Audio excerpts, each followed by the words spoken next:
ମୃତ୍ୟୁଞ୍ଜୟ ଦେବ ପ୍ରଦୂଷଣ ବିରୋଧୀ ଜନମଞ୍ଚର ଆହ୍ୱାନ।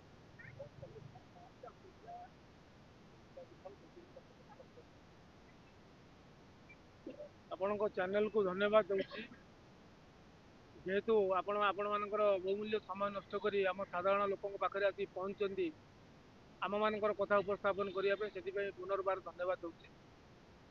ଦେଖନ୍ତୁ ଆଜ୍ଞା, ଏଇ ଯେଉଁ ଆନ୍ଦୋଳନଟି ଆଜି ହେଉଛି, ଯେଉଁ ରାଜରାସ୍ତାରେ ଆଜି ବୁଦ୍ଧିଜୀବୀ, ବଣିକ ଭାଇ, ଛାତ୍ରଛାତ୍ରୀଙ୍କ ଠାରୁ ନେଇ ସମସ୍ତେ ଆଜି ବସିଛନ୍ତି, এটা ଗୋଟେ ଛୋଟିଆ କଥା ନୁହଁ। ଦୀର୍ଘ 4 ବର୍ଷ ଧରି ଆନ୍ଦୋଳନ ଚାଲିଛି।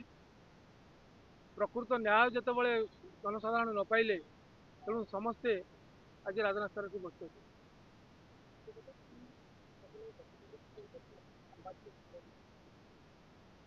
ପ୍ରଥମ କଥା ମୁଁ ଆପଣଙ୍କ ଚ୍ୟାନେଲ ମାଧ୍ୟମରେ କହିବାକୁ ଚାହେଁ, ଆମେ ଯେତେ ଗୋଟି ସଂଗଠନ ଏକାଠି ଏଇଠି ଆଜି ବସିଛୁ, ଏମାନେ ସବୁ ଅଣରାଜନୈତିକ ସଂଗଠନ। ଏଠି ପଲିଟିକ୍ସର କୌଣସି ଧୂଳିଟିଏ ବି ନାହିଁ। ତେଣୁ କିଏ ଯଦି ବ୍ୟକ୍ତିଗତ ସ୍ତରରେ ଏହାକୁ ରାଜନୀତିର ସମୀକରଣ କରିବାକୁ ଚାହୁଁଥିବ, ସେଥିପାଇଁ ଆମର କିଛି କହିବାର ନାହିଁ। କାରଣ ଆମେ ଏଇଟା ବ୍ୟକ୍ତିଗତ ସମସ୍ୟା ନୁହଁ, ଏଇଟା ସାମୂହିକ ସମସ୍ୟା। ଆମେ ସେଥିପାଇଁ ମୂଳରୁ ଆହ୍ୱାନ ଦେଇଥିଲୁ, ଦଳ ମତ ନିର୍ବିଶେଷରେ ସମସ୍ତେ ଆମକୁ ସମର୍ଥନ ଦେଇଛନ୍ତି, ଆଉ ଆମ ସହିତ ବି ଆଜି ଆସି ନିଜର ବହୁମୂଲ୍ୟ ସମୟ ନଷ୍ଟ କରି ଆମ ସହିତ ବସିଛନ୍ତି।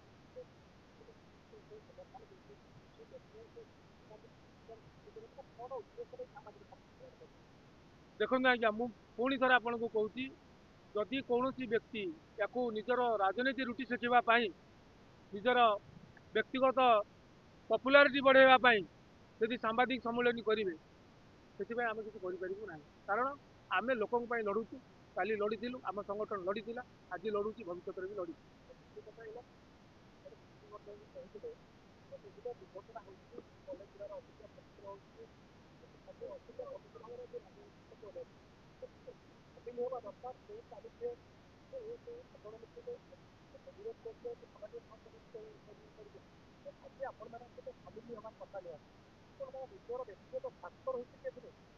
ନିଶ୍ଚୟ ଆଜ୍ଞା, କାରଣ ଆମେ ତ ସମସ୍ତଙ୍କୁ ଡାକିଛୁ ନା।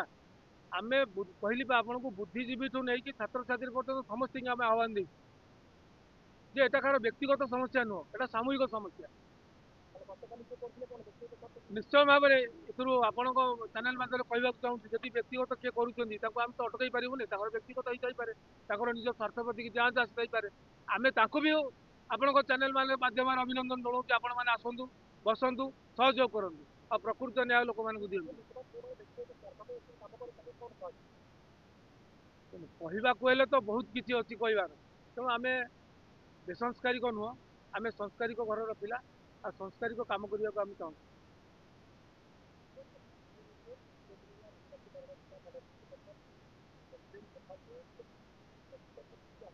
ହଁ ଆଜ୍ଞା, ନିଶ୍ଚୟ ପ୍ରଶାସନ ତରଫରୁ ଆସିଥିଲେ, କିନ୍ତୁ ଆମର ଯେଉଁ ଡିମାଣ୍ଡ ଥିଲା ଯେ ମାନ୍ୟବର କଲେକ୍ଟର ହୁଅନ୍ତୁ କି NHAIର ଉଚ୍ଚ କର୍ତ୍ତୃପକ୍ଷ ହୁଅନ୍ତୁ, କିଏ ଆସିଥିଲେ ଆମ ସହିତ ଆଲୋଚନା କରିବା, କିନ୍ତୁ ସେମାନେ ନ ଆସି ତାଙ୍କ ତଳ ସ୍ତରର କର୍ମଚାରୀମାନେ ଆସିଥିଲେ, ଯେଉଁଟାକି ଆମକୁ ସୁହାଇଲା ନାହିଁ।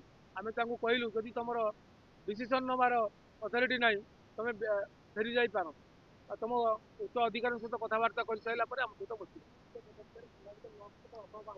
ନିଶ୍ଚୟ ଆଜ୍ଞା, ଜାଣିପାରିବେ। ମନ ପୂଜା ବେହେରା, ମୋ ଘର ଗୋବରଘାଟି, ମୁଁ ସୁକିନ୍ଦା କଲେଜରେ ପଢୁଅଛି। ଆମର ରାସ୍ତା ନିରାମତି ନ ହବାରୁ ଆମେ କଲେଜକୁ ପହଞ୍ଚି ପାରୁନାହୁଁ, ଆଉ ଆମର ଡେରି ମଧ୍ୟ ହେଇଯାଉଛି, କ୍ଲାସ ବି କରିପାରୁନାହୁଁ, ଆଉ ଦୁର୍ଘଟଣା ମଧ୍ୟ ବହୁତ ସାରା ହଉଛି। ଦୁର୍ଘଟଣା ନ ହବା ପାଇଁ ଆମର ରାସ୍ତା ମରାମତି ଶୀଘ୍ର ହଉ। ଆଉ ଆମେ କଣ୍ଟ୍ରାକ୍ଟରକୁ ମଧ୍ୟ ବହୁତ ଥର ଜଣେଇ ସାରିଲୁଣି, କିନ୍ତୁ କିଛି ଶୁଣାଶୁଣି ହଉନାହିଁ। ଆଉ ଆମେ ଏଠି 7:30 ବାଜେ ବସିଲୁଣି, କିନ୍ତୁ କେହି ଆସୁନାହାନ୍ତି, କିଛି ଆମ କଥା ଶୁଣୁନାହାନ୍ତି। ଆଉ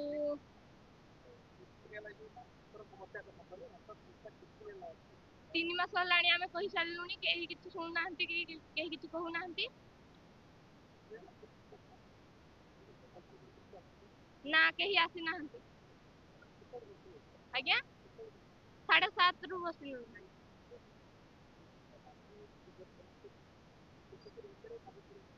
ଆମର ମାସ ଭିତରେ ଦାବି ପୂରଣ ହବା ଦରକାର, 15 ଦିନ କି ମାସେ।